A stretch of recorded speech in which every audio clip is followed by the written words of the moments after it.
Welcome at Pizza and More. This time we try something what I personally have never made before, and normally I really try and taste each recipe I show here so that I know exactly how the flour behaves, how the whole recipe behaves. Not in this case, so I'm really absolutely interested in the end result, and you also can be interested. This is now a wish from a viewer. Yeah, I'm Jürgen and we make this time a pizza dough where we replace the water with beer. Beer should make the dough of the pizza fluffier and airier, and additionally it should enhance the taste. Yet the beer delivers to the dough the liquid the liquid of water. Then it brings some yeast because in the beer is yeast, and additionally there is some malt in the beer, which brings us a kind of sugar into the dough, which also should be positive for the fermentation. I read the best beer should be a beer which has not such a strong taste. Of course, if we would use a dark beer, then the color of the pizza dough would be also dark. If we use a lighter beer, then I think it's a bit more light.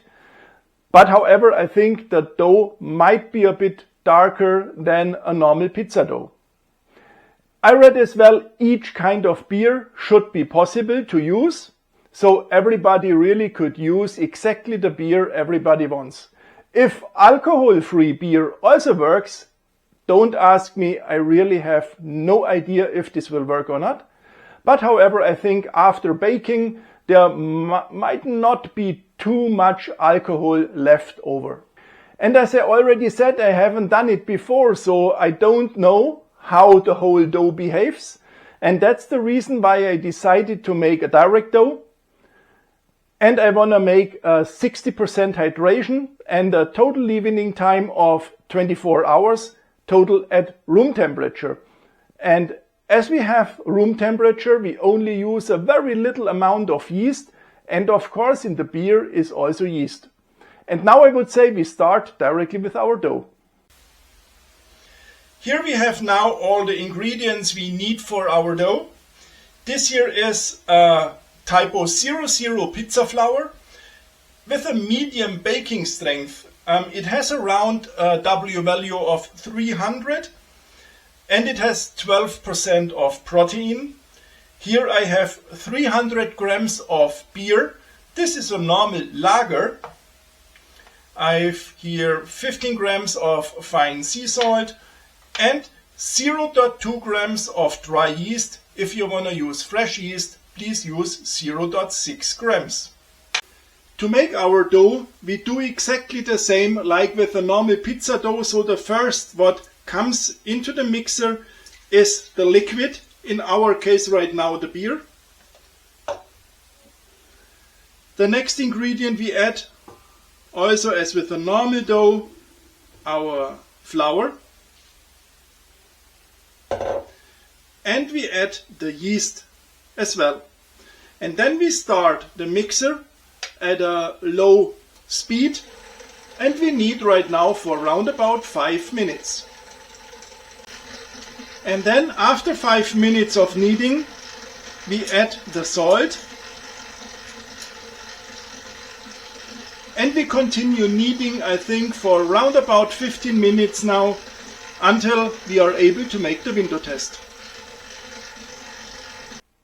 I think the dough is now ready kneaded. I heard already the typical noise when the dough is ready kneaded. I removed already a piece of dough out of the mixer. I covered my hands with water so to protect the hands a bit from sticking, so that the dough is not sticking that heavy to my fingers, I mean. Then I take the dough and then I start stretching it. And you already can see how thin it's possible to stretch this dough. So this window test works 100% perfect. Wow, I really have to say wow. This dough is now super elastic and it's definitely ready kneaded. When the dough is out of the machine on our counter, we have to shape a nice dough ball. Therefore, we lift the dough from the left and from the right, put it back onto the counter and stretch it over. This is the so-called stretch and fold. We make this right now only to shape a nice dough ball. It's not required to do it because of strengthen the gluten structure, because we saw the gluten structure is already properly built. But we do it simply to have a nice dough ball.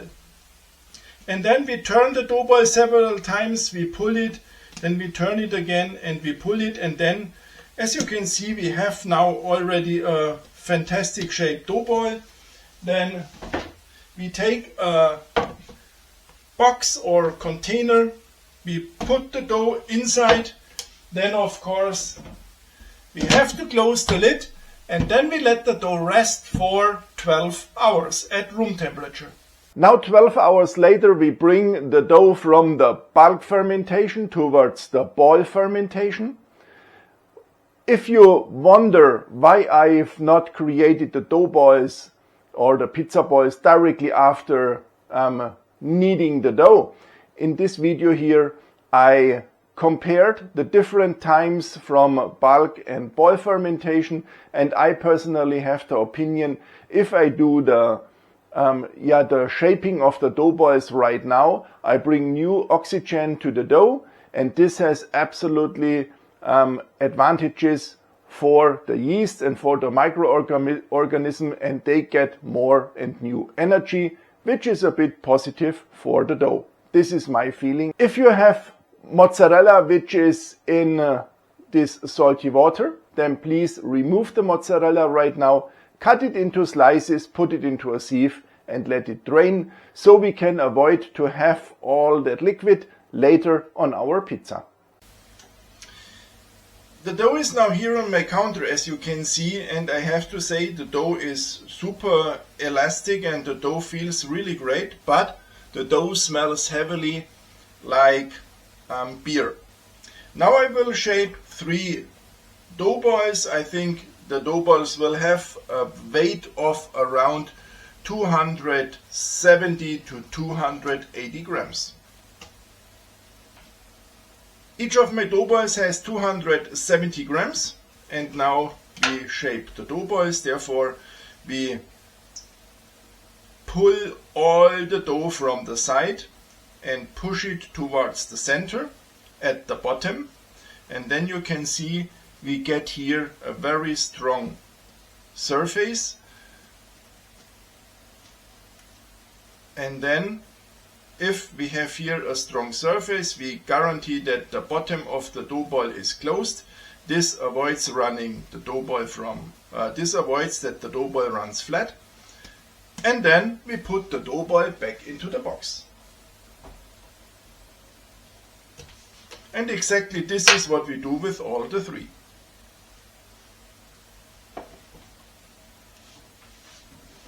When then the 3 dough balls are in the box, we close again the lid to avoid that these dough balls dry out, and then we let it rest the remaining time until we bake our pizza at room temperature. I have to say I'm now really very excited how this pizza might taste. All ingredients, all toppings for a absolutely delicious pizza margherita are already prepared, and now I would say we start with our pizza. Also with this dough we have to be the same careful like with a normal pizza dough, however it is almost a normal pizza dough. So we take enough semolina because we won't stress our dough ball, otherwise we can't stretch the dough ball anymore. We lift the dough ball out and we put it into some semolina. Now it's again important to close the lid, otherwise these dough balls would dry out. And now we flip this dough ball several times around in the semolina, and I have to say this dough is very stable. It feels really absolutely good. Even if we had a leavening total at room temperature, but this is really a stable dough. Now I stretch the pizza like a normal Neapolitan pizza is stretched. I press all the air from the center towards the crust.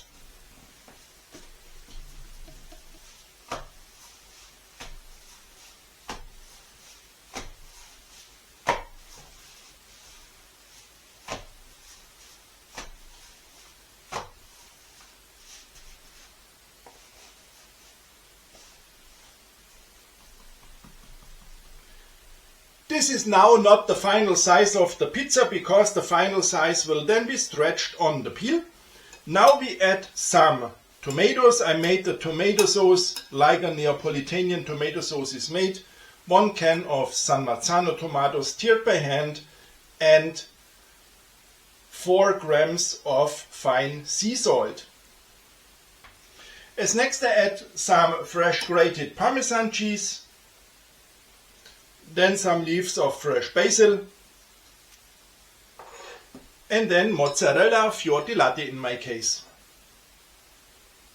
And maybe you wonder why I'm adding not more cheese.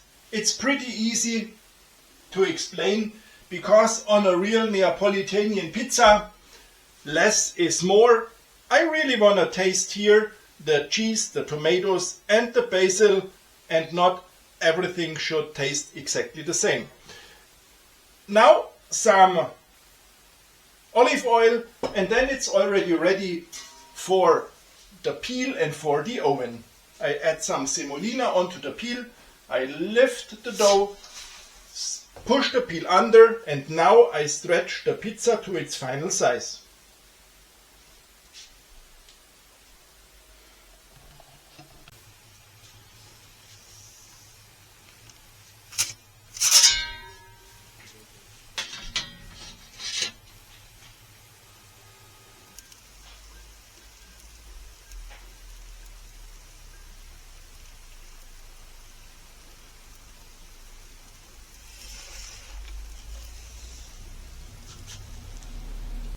And here comes now our pizza out of the oven, and then some fresh basil again. And then I will try this lovely pizza. Now I cut already a piece out. And as always, I will try the first from the center. And I have to say the center really tastes exactly the same. And now the crust. This crust and the whole pizza tastes absolutely amazing, and pizza baking makes so much fun. What should I say? Honestly, I can't taste here a big difference to a normal pizza with water in the dough. However, there might be a difference if we would have now the direct comparison from a normal pizza with water and this pizza with beer. But I have to say, the handling was perfect, the taste is perfect, and if you want to make your pizza with beer, follow my recipe, it will work 100%. Yeah, if you like my video, it would be fantastic if you would subscribe my channel, and then we see us also in the next video. Ciao!